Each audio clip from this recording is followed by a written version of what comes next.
Hello, everybody. Today we are talking about Shahzia Sikander's beheaded sculpture. If you would like to grow as an artist and you can't take an art class, we've got everything you need here at Art Prof: critiques, tutorials, professional development, and workshops. In case you missed it, this is Shahzia Sikander's public art sculpture at the University of Houston, and recently it was vandalized and beheaded. It happened during Hurricane Beryl, and somebody at media relations at the university said that the damage is believed to be intentional. Let's give some background on the piece, which is titled Witness, and also Shahzia Sikander. She's a Pakistani artist, and I know I'm a little biased. I know this is the news, but she's one of my all-time favorite artists. She's incredibly prolific. She has done these beautiful contemporary pieces, but that have their roots in Pakistani Indian miniature paintings. But she's also done large scale installations at museums all over the world. And her work is so powerful because I think it draws upon the past, the traditions like the miniature painting, but it also is very contemporary in the format, in terms of the subjects that she addresses. And so, actually, there are two pieces that are somewhat related. You can see the head is similar, but this is actually a different piece, which is called Now, and it's currently at the Newark Museum of Art, but it is also at the New York courthouse. But you can see this one's quite different because you don't have the giant dress at the bottom, dress like form, and this one has a lotus flower at the bottom. So let's talk about what happened and what this piece is about, because this is not the first time that this piece has been assaulted verbally. There were a lot of anti-abortion groups who called it a, quote, satanic abortion idol. And Shahzia Sikander has talked about how this piece is a response to Roe versus Wade being overturned, and it is a reference to the death of Ruth Bader Ginsburg. So if you guys look at the collar of the sculpture, you can see that that is an homage to the lace collars that Ruth Bader Ginsburg used to wear. And it's such a bold, triumphant sculpture. I was so excited when it came out. I think the hair being transformed into these dramatic ram's horns, it just makes the figure so powerful. And then the arms extending outwards into this incredible weave of organic forms. Tell me in the chat, who here heard about this before, whether it was the sculpture being installed, whether it was the news, because I know it made a lot of ripples in the art world for sure, but this is well beyond the art world. This involves many different parts of contemporary life and spills over into a lot of subjects which are not art based. And yet I really believe that art is one of the most powerful statements you can make about society and contemporary life in general. So Shahzia Sikander, she talks about how the intent behind this piece is to capture the spirit and grit of women fighting to maintain rights over their bodies, and that this is basically her version of Lady Justice reimagined for a contemporary world. And so you can see with this work, there's so many layers of depth to the piece. The relationship of the image to what it's trying to portray. But that's really what Shahzia Sikander does the best, is taking historical things and giving them a new life so that we're able to look at those topics from a different lens. I see it as a hate crime because I think what's really hard for me to really process is seeing that it's a beheading. I mean, certainly there's logistics to how much damage you can do to a sculpture, but for me, that's the part of this piece that I find to be the most upsetting, is that it was beheaded. And so that act alone has a degree of violence that I think is a lot scarier than if somebody had just, say, thrown rocks at this. The removal of that head, I think, is terrifying. And Anonymix says act of violence against women, no question. Yeah. And this is something that has happened, as I said earlier, with the other piece. Oh, no, not the other piece. The thing about the anti-abortion groups saying that it was satanic. Drusilla says, never seen or heard about this. Might be because I'm European and doesn't read that much art news. Yes, there definitely is the art world, and then there is the world. And oftentimes the art world can be very contained. Shahzia Sikander is extremely well known in the art world. I mean, she's basically A-list artist in the art world, but she is not somebody who is a household name, like, let's say, the way Picasso is. And so a lot of people may not even be familiar with this. I follow all of her stuff because I just think she's, oh my gosh, fangirling a little bit here, a really extraordinary contemporary artist.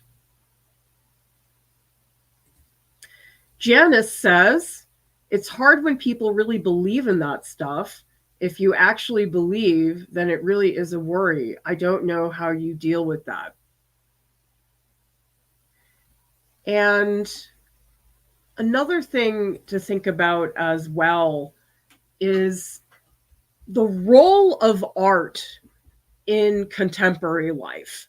And I think when you have artwork, which is public and it's installed in a particular place, that means a lot because context is everything.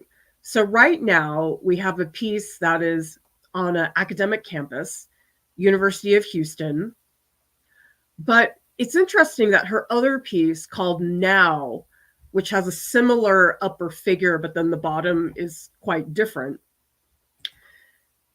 that we have another piece like this, and the context is extremely important because this is the New York courthouse. And what makes this especially powerful is that you can see the sculpture next to it is very much Western tradition, the way it's been sculpted. I think it's a toga. Maybe somebody else knows.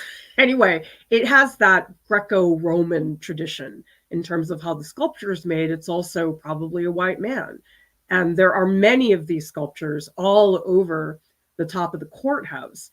And so when they make space for Shahzia Sikander's sculpture, it really sticks out because it has images that are, I would say, Eastern in terms of the lotus flower. And it's also a woman, her version of Lady Justice. And so look at how amongst all of those white male sculptures, what it looks like to have a female figure like this entering that sphere. And then the connection between Justice, Ruth Bader Ginsburg being on the courthouse. And so this is similar to the piece at University of Houston, but it is very different. The role changes because of where the artwork is placed. Drusilla says, I love the sculpture. Well, tell us in the chat, how many of you guys here, let's just talk aesthetically speaking. Do you like the way that this piece has been created?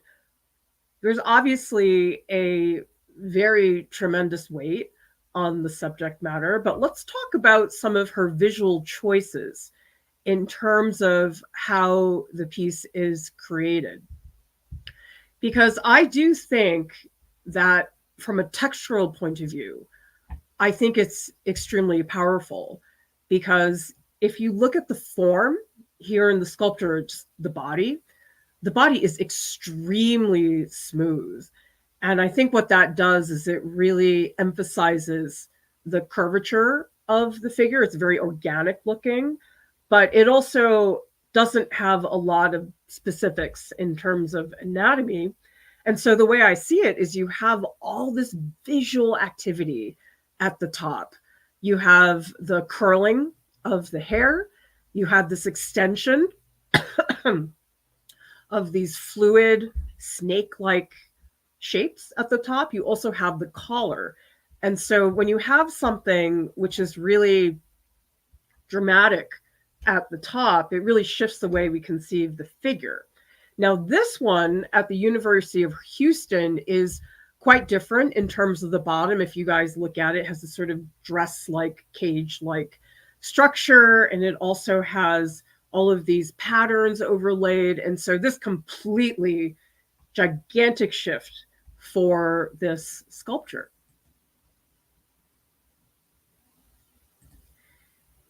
TJ says, curious that they're saying it's satanic. I don't see how on earth you get that interpretation. Maybe the arms, but that's about it. My feeling about a lot of artwork and how it can be perceived is that oftentimes people will see what they want to see. And I think when you're searching for representations of anything that will promote your cause or what you are interested in, you'll find a way to see the thing that you are searching for. Because my feeling is anybody who categorizes artwork in that way, they're not really looking at the artwork. They're more making assumptions, and they've already made up their mind about what the piece is. And I think that's the worst way to look at artwork because the way we look at artwork is so different depending on the person. Actually, I'd love your feedback on this, everybody. When you go to a museum, so you know how they have those plaques that provide context and explanation about the artwork? How many people here like to read the plaque? And what order do you read the plaque? Because I always do this thing where I go to museums and I like to see the artwork without the plaque at first. So I need to get my own cold read, and then I'll read the plaque because I oftentimes like some of the historical context that they provide or information about how the piece was made. I know there are some people who just don't want to read the plaque because they don't want to be influenced by some of that information, and they really want a more straightforward view on the piece that they develop on their own. So I think the thing about artwork is that we create our own interpretation. Like everybody has their own take on this piece. I see this piece and I find it triumphant. That's the first word that comes to my mind. So actually, let's do that right now. One word for your reaction to this piece. I know that's boiling it down to an absurd degree in terms of interpreting an artwork, but I do think sometimes it's very revealing and easy to talk about people's various responses to the piece. Okay, so Janice has an explanation for the Satanism relationship, and Dom is saying the same thing. It's upright with ram horns. That's how they get to Satanism. Drusilla says, I think it might be the hair. but I've seen Christians interpret things to be satanic that's even more far fetched. Like the lady saying Monster Energy is that. Is that the drink? I think. Shows what I know about popular culture. Okay, so Shorty Angel says gorgeous. And Janice says, I think it's great. Well, this is a really good take from Shorty Angel, who says the University of Houston one, which is this one, looks almost like a globe encompassing a very feminine form. Well, that's the interesting thing, is that we have the figure inside that page-like form. And so to me, what happens with this piece, which is not present in the other one, is that space that happens inside that enclosure, because you can still see the rest of the figure, but it's not really, really clear the way it is in the other one. And then also, one thing that happens with this one is that the figure is very elevated, because in the other version, the figure is elevated, but it's because it's on a courthouse. Here, I really get the feeling that the figure is like rising upwards, and she's sort of bringing the weight of the world with her. And so there's something about the height of the sculpture which is extremely important. And I think one thing that I realized after I started doing figurative sculpture is when you have a sculpture, it's in our space. That's very different than a painting. I think in a painting, people oftentimes see a painting as a window into another world. So we really feel like that's another place. We're in another place. But the thing is, in a sculpture, it's right there as if it was another person. And so one thing that I always look for is this figurative sculpture. Is it bigger than life size, smaller, or is it actually life size? Because I think that really changes our perception. So when you have a figure which is so large, it has a majestic quality that's just not going to happen if you have a figure that is life size.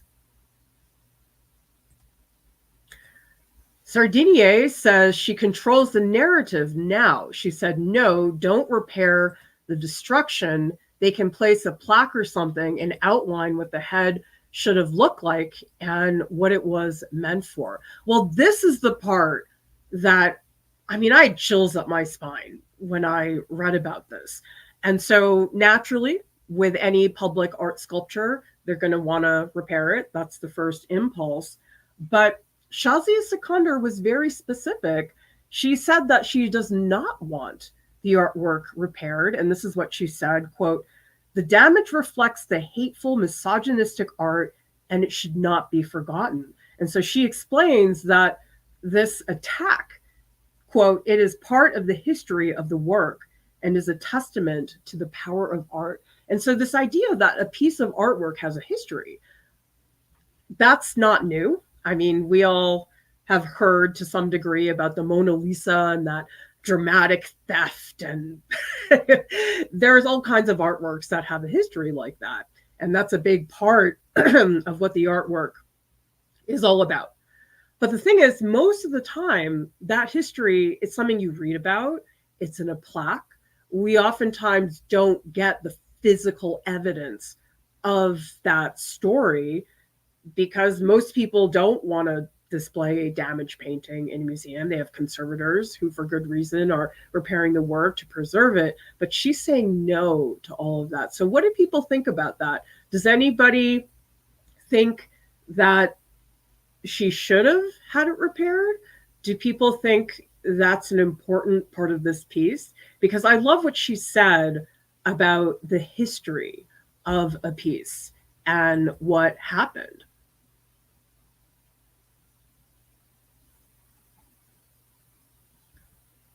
I'm just checking the comments because I think I'm seeing stuff that's not cool, but I don't know the terminology. So if anybody here, yeah, I think I'm gonna get rid of this. So Karasu says, I've heard of people who have called any and all modern contemporary art as satanic. Sadly, that was a big talking point for people on the bad side of World War II. I can't even begin to get into all of the art theft that happened during the war. That's another stream for us to talk about it.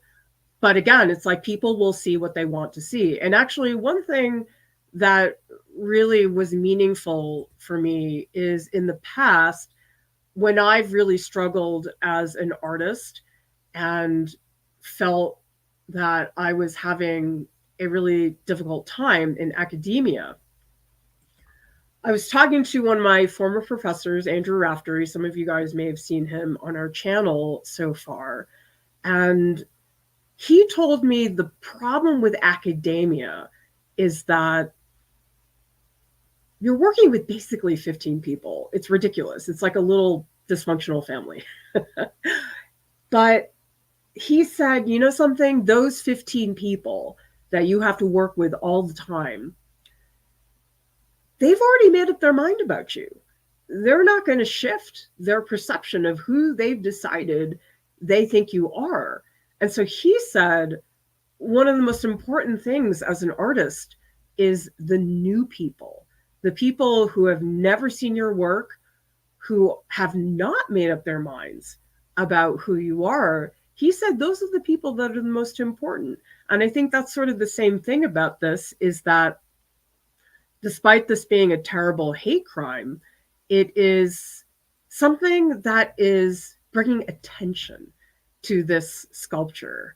And so, for example, Fiche up here said earlier, haters make Shahzia Sikander more famous.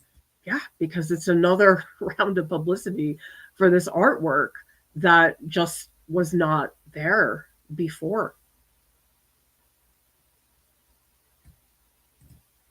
Interesting. Diana says people don't want to read because that is difficult for them. I don't know if you're referring to museum plaques, because we were talking about that earlier, or about the actual artwork. So I'd love for you to follow up, Diana, and let us know. Okay, Dom, you're like me. Artwork, then plaque. Oh, I love reading the plaques. I mean, especially when I go to a show, which is really, really ancient work, and I have no relationship with what life was like back then. I love to read about some of the roles that these pieces played. The materials are so different. I mean, in the year 1100, there was no art supply store. Like, you couldn't just go and pick up a brush. And so I always want to hear about those materials and why they were used. Okay, so Shorty says strong. Oh, okay, yes. All right, so Diana's explaining that people don't want to read certain things, like what this work is about, which is about Roe versus Wade being overturned. And so Diana says it doesn't fit their narrative. All right, so here's another take. Carrie says, it doesn't read as Satanism to me. It reads more pagan elements.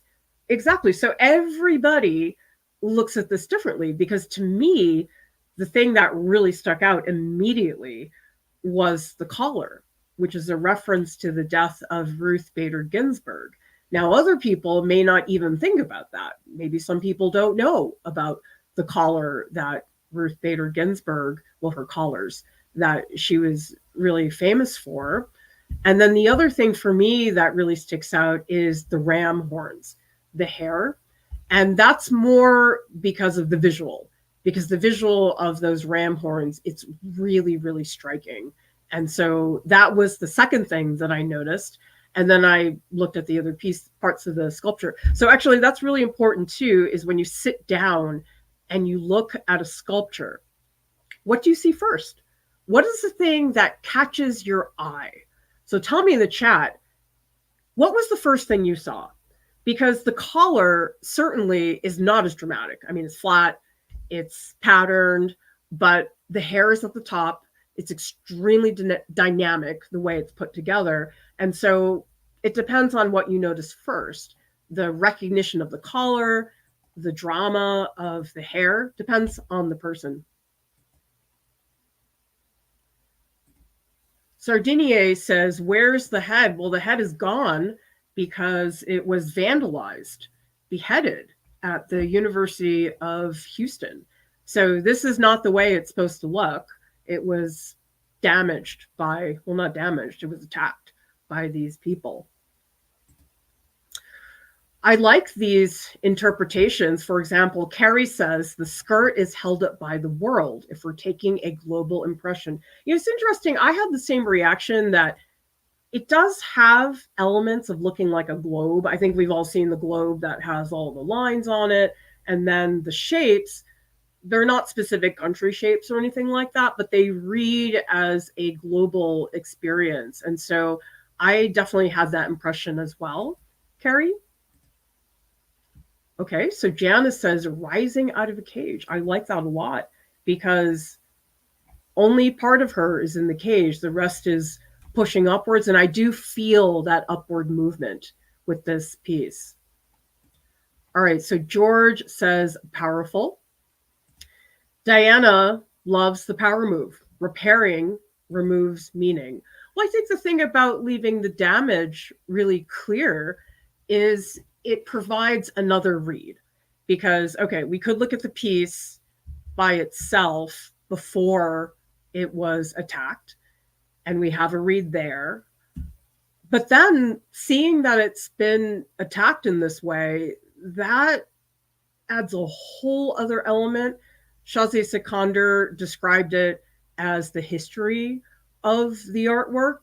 And so this is a whole other layer of meaning that is added to this piece that wasn't there before the attack. Mycology says it's unfortunate that something like this can happen to a work of art. Would you ever do a lecture on entering the public art field? Oh, that would be a good topic. Yeah, public art, I think, is fascinating. I don't envy anybody who does public art because typically speaking, it's not about the artist. It is so often about the place. For example, if you have a sculpture that is in a park, that is really different than it's on the streets of New York City.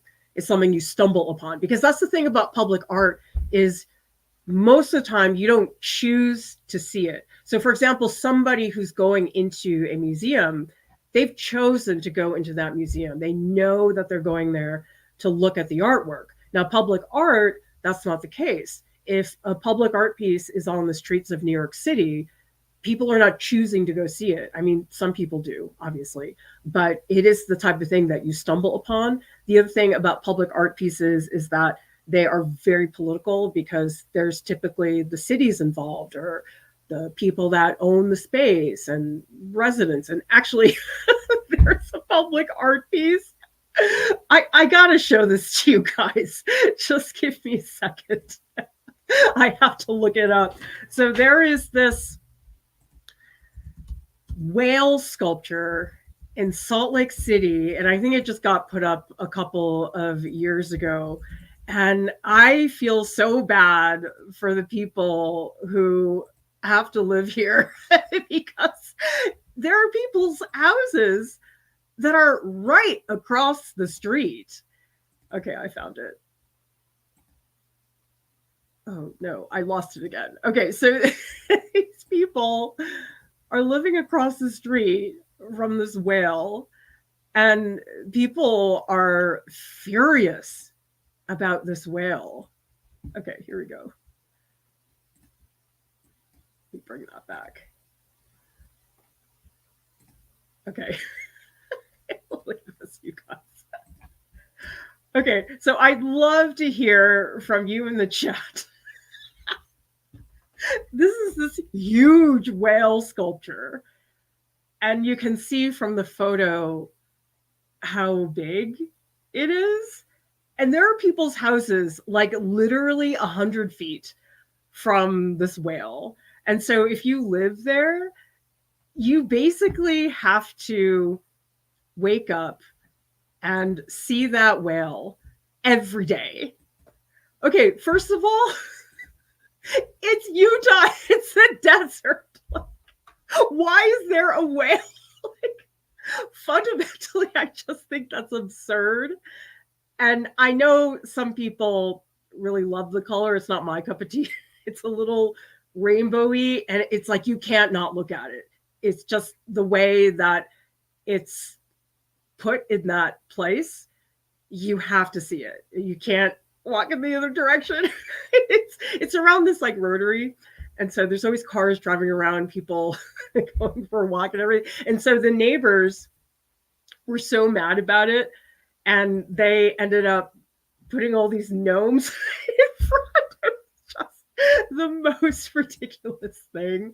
So that's an example of a public art piece that you cannot get away from.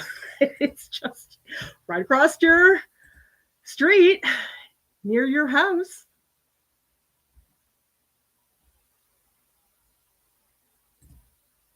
Good point. From Shorty Angel, who says Shahzia Sikander is very strong. That would break my heart if somebody did that to my work. One thing that I think happens when you've become this internationally acclaimed artist is I think you have to really develop a thick skin because your work is just so visible. And public art, especially, so a piece in a museum, okay, we have the people who go there, the historians and the artists and critics and stuff like that. Okay, it's a tiny percent. But once you get the public weighing in on an artwork, it's a completely different story because within a museum, that's a very particular crowd. They're going there to appreciate the art. People will say all kinds of things about public art pieces, and a lot of times it's not informed because they're just walking by. And I'm not faulting anybody for that, but the exposure you get for a piece like this, that's this high visibility, I think you have to really force yourself to create that iron will. Yeah, and Carrie says, I think the testament to the violence on women speaks broader volumes. And Shorty Angel says, what she said makes the piece stronger.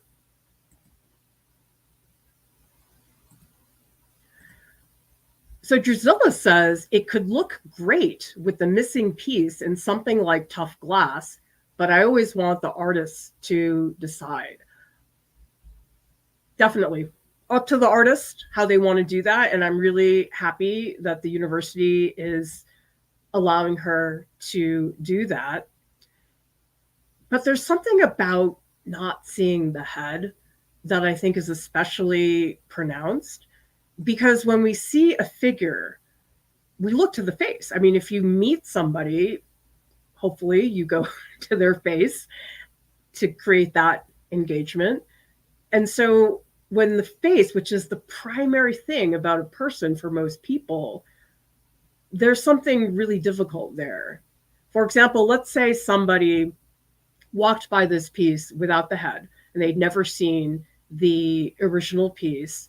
I mean, it really feels brutal to be denied that opportunity. And then just the image of something being beheaded, I think for a lot of people is extremely upsetting and very violent. So I think all of those things, the absence of the head, the fact that it was a beheading, absolutely, I think is an attack on women. Karasu says, I don't know her religious affiliation, but I'm wondering if there's either anti-Semitism or Islamophobia involved. We don't know at this point because they haven't caught the people that did this, but people do things for all different types of reasons, so we really won't know at this point. So interesting. These are the parts that people are noticing first. For me, it was the collar and the hair. So Iso Bland says, I guess it's the hands. TJ says, the piece has a lot of gesture in the upper body. That's what I noticed first. George says, hair in the arms. Great point from Amira, who says, for me, the color of the sculpture was the most appealing element. I love the gold color. It looks striking. Oh, yeah. I mean, imagine if this piece was a stone sculpture. I think it would have a coldness to it. The other thing that I think is really interesting about contemporary figurative sculpture that's made out of things like bronze or traditional materials like that, stone, is people do have a funereal association with figurative sculpture that looks like that. I mean, think about public artworks that are bronze figure sculptures. Usually it's somebody who's passed away. It's generally speaking, not always, generally speaking, it doesn't tend to be people who are already alive. And so people have that association.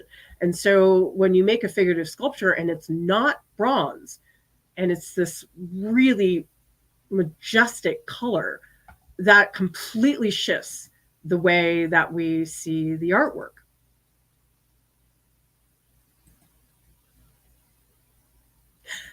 So Carrie loves the absurd whale.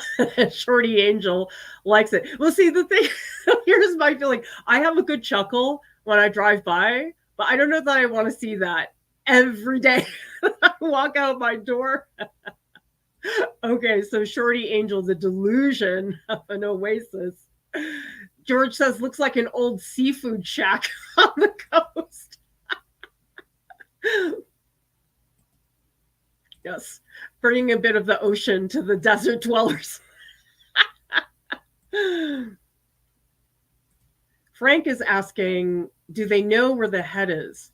I don't think so, but I'm interested to see if they catch the people or if they recover the head.